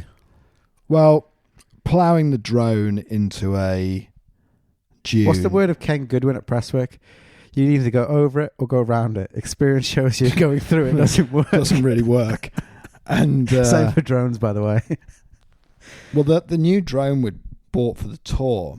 It's got 3 focal lengths, which gives a wonderful sort of backdrop and really changes that sort of whole aesthetic to those shots. £2,500 drone had only been flown for 2 days. And because you put on 7-tone focal length, there was no one on the golf course, and we were following all the necessary safety procedures. However, on its route home, you'd left it on 7 times focal length. Probably had lost some perspective as to exactly where that drone was in the sky. And took it into a dune at approximately 80 miles an hour. The drone. I was just bringing it home. Like the drone. You got to remember, I've been doing this for like 7 years, and what you see is what you see. And all my experience would show me that if it's got a clear vision, I can go forwards and down at the same time because there's nothing in front of me. However, when it's zoomed in, going forwards and down, there might be something underneath you that you weren't quite sure there was. You were incorrect, weren't you? That was possibly one of the lowest points of my life. I was just so sad. I mean, the plus side to it is we taken a spare, miraculously, absolute miracle stuff in terms of packed a smaller one that just because you never know, but we were able to continue with the work we were doing, but to plough this into a hill, and then we were supposed to be going up and playing Benbecula. Yeah, which we skipped. Benbecula is. We went there. Spirits weren't really in the sky. It's stressful because I think, coupled with all of that, Uist is not a particularly pretty island. If I'm honest, I was quite happy to get off Uist, which is sad to say. Whereas Harris, by contrast, is so different because, whilst it's still bloody remote, there's just it has a different feeling. Uist as an island is like a low moorland sort of lying island, where there's one road that just kind of runs through the absolute epicenter of that island all the way up. You see nothing but sort of like the odd grey stucco house every sort of 200 or 300 yards. Cars outside. I've no idea what people, it was just bleak. And I know it didn't feel bleak on Harris. I think this is a bit of pathetic fallacy stuff as well. We were tired. Yeah, down the dumps sad. for sure. But it felt a bit like Napoleon Dynamite. Just that sort of fairly repeatable landscape, very remote, bit bleak. Maybe there's a bit in there about how you're feeling because you're a bit tired. But Uist, I'd be flat out lying if I said I loved Uist. You might say you do. Uist, I was like, I was kind of glad to get off there. I felt like once we'd had the issue with the oil, we'd had the shit with the drone. I mean, it didn't end Askernish wasn't a disappointment. I'd really enjoyed Askernish, but I left feeling like I just left feeling a bit sad, thinking that's just a real shame because I can't. I'm struggling in my head with the current situation with those ferries until that's nationalised or until someone fixes it. You know, funnily enough, I was on the phone to someone yesterday and they were basically like, look, this is like the Scottish government just couldn't give a shit about the islanders. It's like they're trying to look after the Edinburgh to Glasgow. You know, I suppose you politicise things like that, and there's just not many people on US that are going to make or break the government. So I mean, there seems to be this attitude that's left them for dead almost with regards to infrastructure. Just to finish the story of a nightmare, we call it the nightmare at US. We parked up. We got a barbecue. We stayed at a lovely little campsite that we got some electricity and had a shower in the morning and had a barbecue, ate some food. In the morning at kind of 6 o'clock, we went to go catch our ferry, which we knew was close. We were told this ferry we were getting across to Harris was a little tiddler. So on the way to this port, we drive past this massive ferry. We're like, well, that's not our ferry because we heard it was a little tiddler. And the sat-nav said it was like a mile up the road. So we carried on going a mile up the road, got to where it said it was, and there was absolutely nothing there. We're like, oh, Christ, there's nothing here. My nerves were shot. That tiddler, that big thing might have been our tiddler. Okay, let's turn around.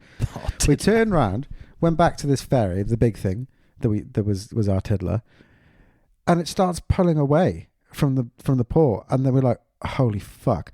And then like there's a guy there like smiling at us in high vis, and we're like, is that the ferry that goes across to Harris? He's like, yeah. Is it leaving? Yeah, it's going to leave soon. What do you mean leaving soon? It's leaving now. He's like, oh no, you don't get it from here. You get it from there. And he points across the bay to somewhere roughly where we just were. But it obviously wasn't where we just were because there was no port where we just were. So we're like literally stressed up to our eyeballs thinking, Christ, where on earth are we supposed to be going? We said to this bloke, can we follow your car? Are you getting on it? He said, yeah, I'm going to be driving around now and jumping on it. He obviously worked on it. And it was our first kind of thing in the Outer Hebrides. Just don't follow sat navs. Just read signs. Like, because it was really well signposted on the road. We just ignored it. Just the nerves are shot by that point. You just like, all of a sudden it's hit you like, fuck, you need to get off this place and you need to get there. And you miss that. You are left for dead. And you're like, shit, I can't spend another day here. And we've got to be on Harris. So as it happens, it just kind of, it motored like, so in terms of our time on Harris, I'm going to hang on. So we motored like 100 meters up towards the next port. We got on it with everybody else. Midges.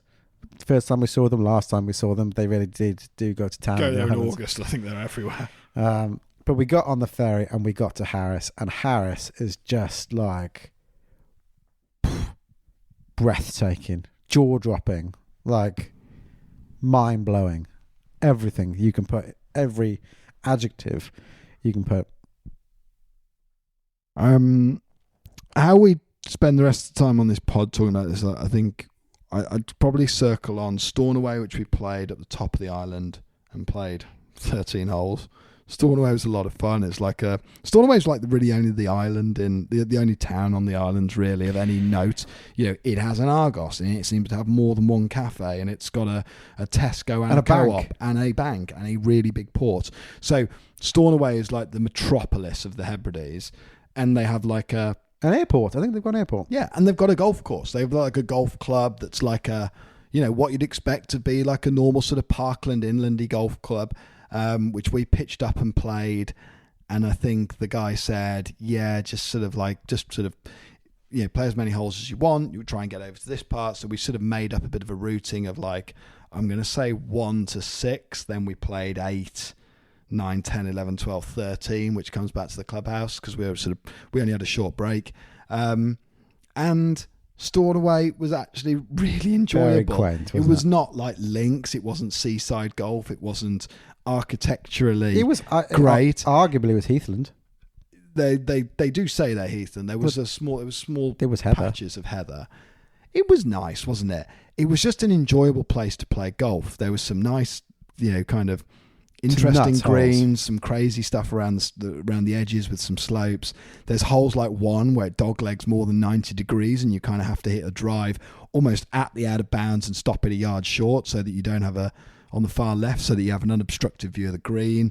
There was absurd cambering on fairways that meant you almost had to hit. Well, the whole rope golf hooks up course them. is like on a hill. Like it's all on one big hill, and it kind of peaks at the top of the hill. There might be like 1 or 2 holes just beyond this peak, but most of it is just traversing this side of a hill. So you've got to kind of overcome that, and I think they've done it in a really lovely way. If I lived in Stornoway, I would be perfectly chuffed to play golf there every day. Totally. It's enjoyable. You have to play loads of crazy different golf shots. It's quirky, but it's still a proper test. It was good fun. Really enjoyed it. Now, there was a slight story at Stornoway, which was our match. I had played... I mean, you were still in the doldrums with your driver, and if I'm honest, we were flagging a bit. We'd had a really busy couple of days, and I'd taken what felt like a relatively comfortable stronghold in the match. We weren't in the Dunaverty territory where it was a massacring on the beach, but we were certainly comfortably there. Like, I had my foot on your throat quite hard, I think. I feel like I'd be better to tell this story. Well, hang on. We played a nice couple of back-to-back par threes. I seem to remember we were coming through. It was the par 5. Well, I'm coming through the 10th. Okay. At 2 up. Right, so here's the story. So Sam said we'll play to 12 because we need to get back to the house. So we said, like, we'll play to 12 and we'll stop because we need to get back to the car, which I had agreed to. Which basically meant we had to walk over 2 fairways to get back to the clubhouse. So it's right by the clubhouse. Whoa, no. No. So Sam, I got it to dormy 2 down. So I'm dormy 2 down, stood on the 10th tee. And then we realised that it wasn't the 12th that went back to the house. It was the 13th. It kind of does, though, on the aerial, which is how I judged it. You basically have to just walk over a couple of fairways down to the clubhouse. But the 13th is closer. It's not, I mean, neither of those greens are in the car park, but I'd said the 12th. We'd said it. We'd said the 12th. Rightly or wrongly, we had said the 12th. Because we were trying to get back to the clubhouse.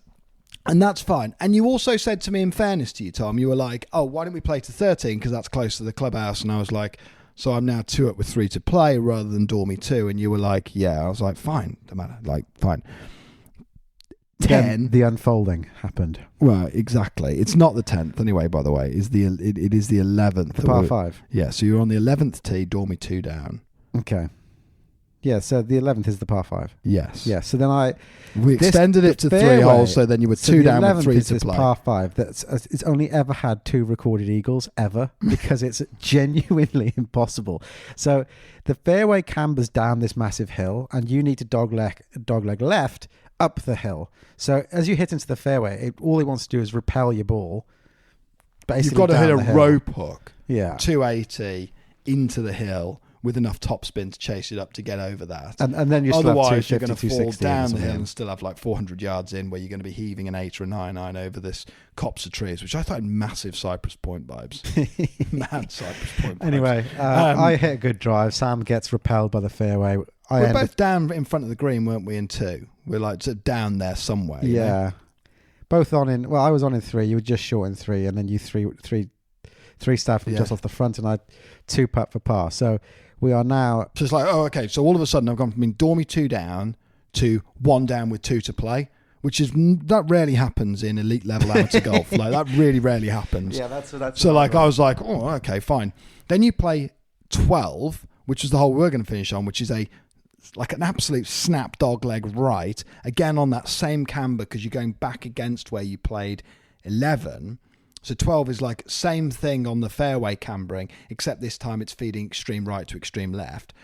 For some reason, I thought I'm going to try and hit like this absolute fizzy cut with a persimmon drive, like nut it, chase it all the way around. Whereas it's kind of back to that point. Like I think one thing I'd say about the type of these courses we were playing on these matches was you couldn't help but get lured into the shots of like trying to pull stupid shit off because the courses are so much fun.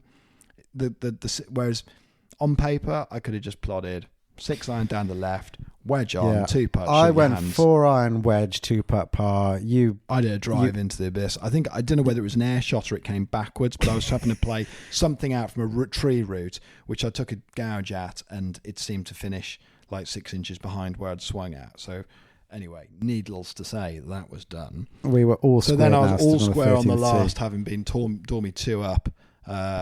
Only sort of 10 or 11 minutes ago, and then you hit a shit drive, I hit a pretty good drive, I hit a pretty average chip, you hit a great chip, and you boxed it for birdie, and in like it was just like one of those bish bash bosh, whack around the jaw, it was like, I'd gone from being comfortably up in the 8th and 9th round to like face down on the canvas at the end of the 10th, just thinking, how the hell have we got here?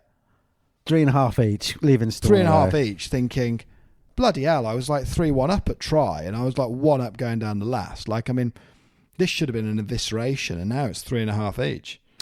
And we, this particular day, this was Tuesday now, we had, this was our big FootJoy filming day, so we played those 10 holes and that was it that day. The rest of it was just filming all over the island of Harris and Lewis. So we head back to Harris for the night. We parked in Harris Golf Club car park, one of the most magnificent sunsets I've ever seen.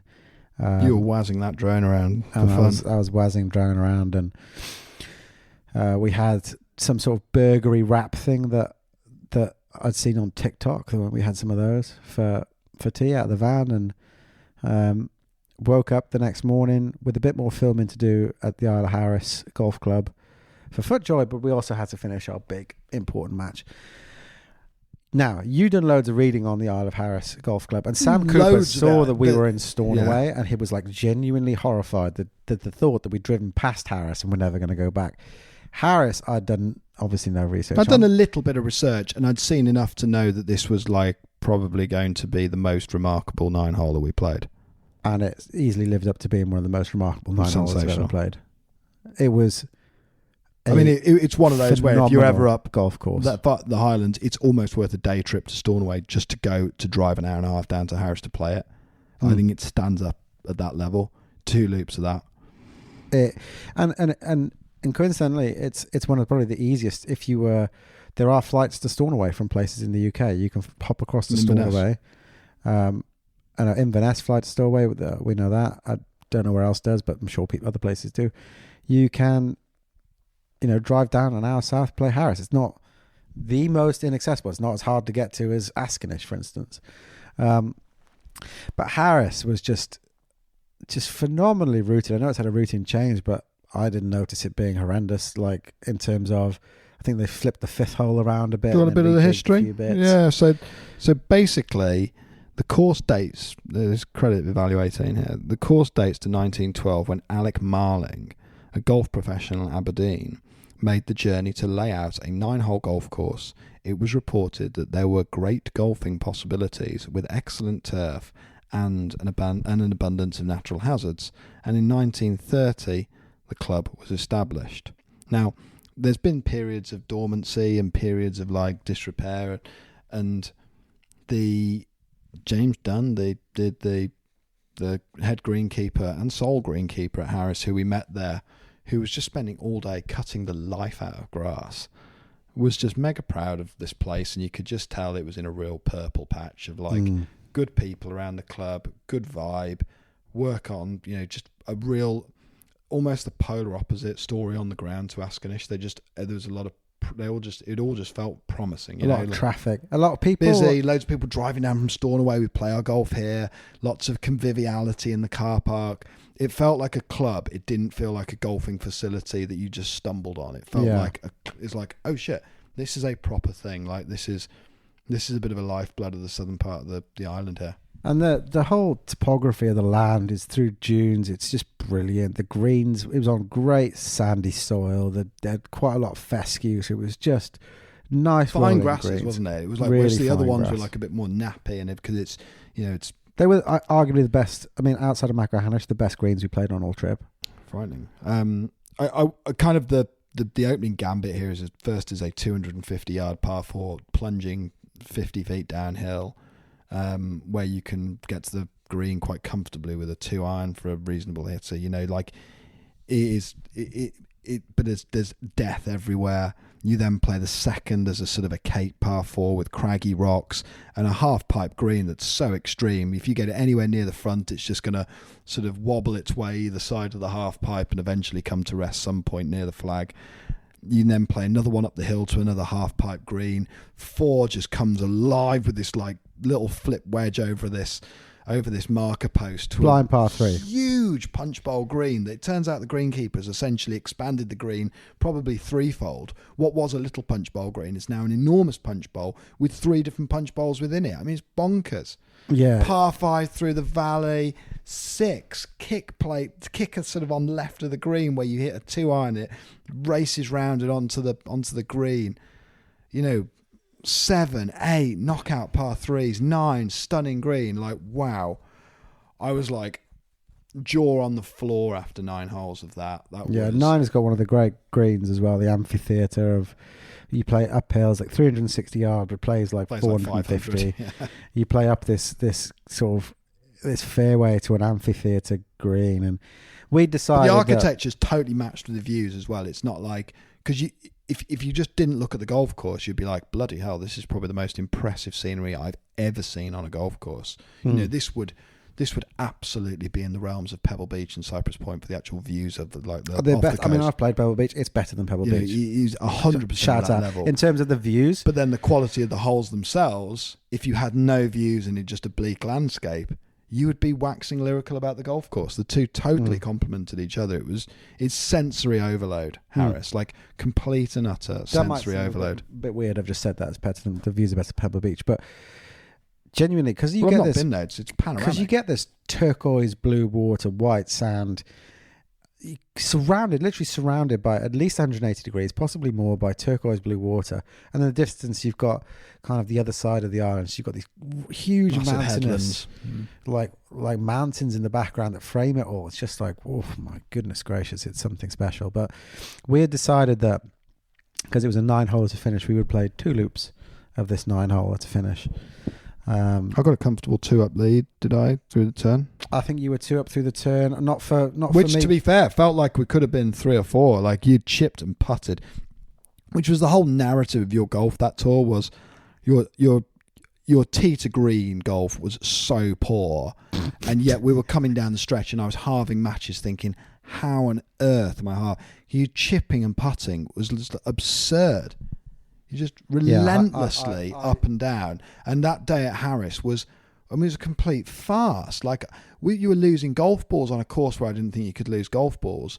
And you were making, you made a birdie on that 6th hole in the morning. You were totally and utterly snookered in that dell to a blind pin, chipped up to the back, rolled back, made birdie. Like, what on earth is going on here? And yeah, I was up 2 up. I thought, Christ, if that could have gone slightly differently, I could have won all of the 9 holes in the first loop. But you didn't. We had some filming to do, some final bits of filming for FootJoy. So these 2 lines were broken up by like an hour and a half of filming. You were a good model. To being a foot model, and then we finished the match off. But because this is now getting to a normal hour of the day, like 9 o'clock, people start coming on the golf course. So we said, instead of going off 1 and being caught up, we'll just jump to 4, which is also next to where you start. This blind punch bowl par 3. We'll 4 to 9, then play 1, 2, 3, finish. 4, 5, 6, 7, 8, 9, and then 1, 2, 3 to finish. Now, complete serendipity would say that is the ultimate way to play that golf course if you want a match play finish. Because you're left with 1, 2, 3 to finish, which is a drivable par 4, another drivable par 4, and then one of the best punch bowl sort of half pipey greens to finish on your 3rd. So we'd kind of kept the status quo going around. You were 2 up with 3 to play. Yeah, so we got through those 6, didn't we? Some mixed golf, but like 2 up to 3 to play. First tee, 3 holes to play, and I'm 2 up. Then this is the downhill, sort of 260 odd yard par 4, not long. It was now, so the course was very different in the late morning as it was to the early morning. Windy. It was windless early morning. Late morning we had pretty much a zephyr. It was like 20 miles, 25 miles into, right off the sea. So now it was like, well, you don't want to hit driver, because if you do really get it and it goes too long, you're really in a problem. It was too much club for you anyway, that whole thing. It all scampers down. We hit weak drives down 1, really. We just gouged a couple of irons down there. I hit a spinny 3-wood, left a chip in. You hit 2-iron, had a chip in. Yeah. I blayed my chip. You just chubbed 2 shots long of a green, like they were just blunt crap golf shots. They were just shit. Like, I'm sorry, there's no other way of dressing this up. These were just poor. No. These are just poor quality golf shots. There's nothing wrong with my But I'm 2 forward. up with 3 to play, and I've got like 60 yards. I've like a nice little sort of floaty wedge in. It's just sort of tickled a bit away at the left. I've left with a decent length putt, but it's probably going to be 4.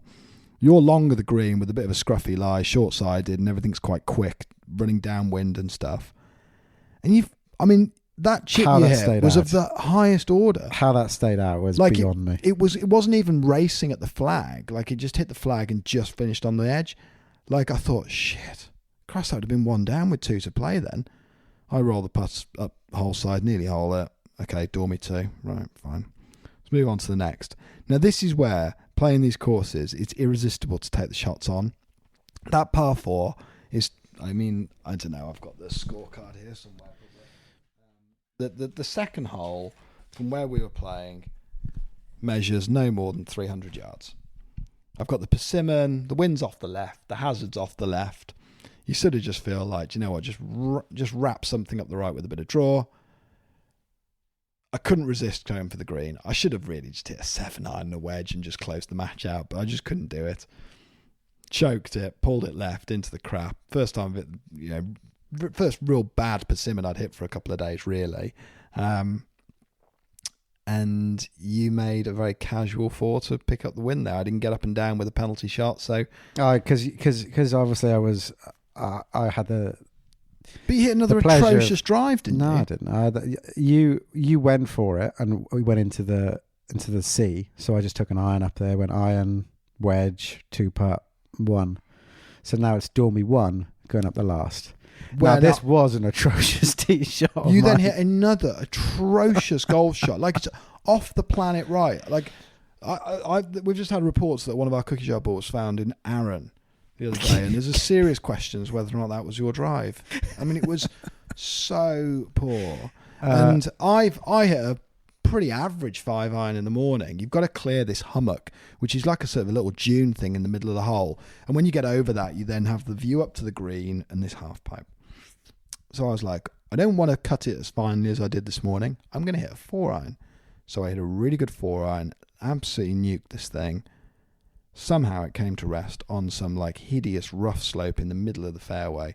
But again, it's sort of the brilliant quirk of these golf courses is that, it is so random. Like, I'd hit a really good golf shot there off the tee, and I was dead. Yeah, like, it was all I could do to advance it 50 yards. This hole can only be about 300. Have you got it? Is it 310, 320? But it's all uphill. But 310. I've hit the worst like mega slice of my life. I probably got about 220. It wasn't a block. It was a slice, and I probably had like 220 left in. I was like, oh my goodness gracious. So I basically hit a 4-iron up just short of the green. Sam has to hack out from this horrible lie, and then he's hacked out to maybe just in front of where I was. So I had like 30 yards to the pin, and it's so tight and it was so well maintained, and the grass was so good. I was like, I'm just going to putt this. Bearing in mind, I've been chipping my life out. I thought, no, I'm not going to chip this. I'm just going to putt it up this slope on the right. It's going to come down the slope. It's going to go up the other side, which it duly did. It'll come to rest back to the pin about 2 feet from the hole. Nearly went in the fucking hole. And I've putt this. It's doing laps of the hole on this half pipe, and it's come to rest in for 4. Absolutely ludicrous stuff. Sam has had to chip up. He's now left himself with probably 12 foot, 14 foot for par. And I could have played it 3 feet right of the pin to let it fall into the hole, or I could have played it 5 feet left of the hole and let it fall into the hole that way. Yeah, you could have played it either way. I gave it a good prowl, and I gave it a bloody good run, and it wasn't good enough. And in that moment, you'd got back from 2 down with 3 to play. To half the match. 4 to half the match. In the series. An honourable half. But hell of a trip. Hell of a trip. Drove up an hour north to Stornoway. Jumped on a ferry at Stornoway. 10 hours back. That drive back was, chintzy is how I described that town. We stopped off on the way back down through, what was it, the Cairngorms. It was like going into some sort of fake Alpine Lodge thing. Like I remembered going back through there and stopping off, and there being like all these like sort of fake French sort of. It was like a ski place in Scotland. Yeah, it's like Cairngorms, like a Whistler ski cabin sort of town. And then we were driving past Glen Eagles, and then what's it called? You're going past Inverness at one point. I was just like, what on earth? Well, we'd been in Inverness like 3 days prior, and we're like, lol, we could probably get to Stornoway from here, lol, you know, like as if that was a ridiculous hour statement. Off the ferry from Stornoway, and you're in bloody Inverness. Yeah, we had to drive through on the way back. It was serious bloody journey back. Great job behind the wheel. Great tour. I think I'm mindful of how long we've podded for. 2 hours. But I would say that for anyone who's serious about adventure and golf, you're not going to have a better adventure. I mean, we didn't even talk about when the van broke down. Can't squeeze it all in. The van broke down at one point, and we had to get up because of the oil situation. We had to solve that. But I mean, if anyone's serious about their travel and serious about their golf, this is something that you will never regret doing, like ever. It's just an amazing experience, and I'm so pleased. Golf has been really good to me, and it's given me loads of. We didn't really have too many crosswords. crosswords. I think the booze in the situation could have made that tougher. I think we'd have pushed our limits of patience with each other. Yeah, I think so. But it was all in all, it was a great trip. And if you've got any, I mean, what we'll do over the fullness of time when we get 5 minutes is put the itinerary. Put a little itinerary together. You can't now do it apparently because the ferries to South Uist only for stopped. June. Like, I mean, you can get it, but I think the caveat is that ferry service is unreliable. Yeah. But we'll put up a list of where we played, what ferries we got, where we travelled to, and you know, it's becoming a road more and more travelled, but it's still a road less travelled. So, if you want to go experience those things, I would highly suggest that you do it. But it's been 2 hours. That's a fairly long one for us, but thank you very much for taking the time to listen. If you've enjoyed this, please do like, comment, and share. And until next time, adios. Watch this.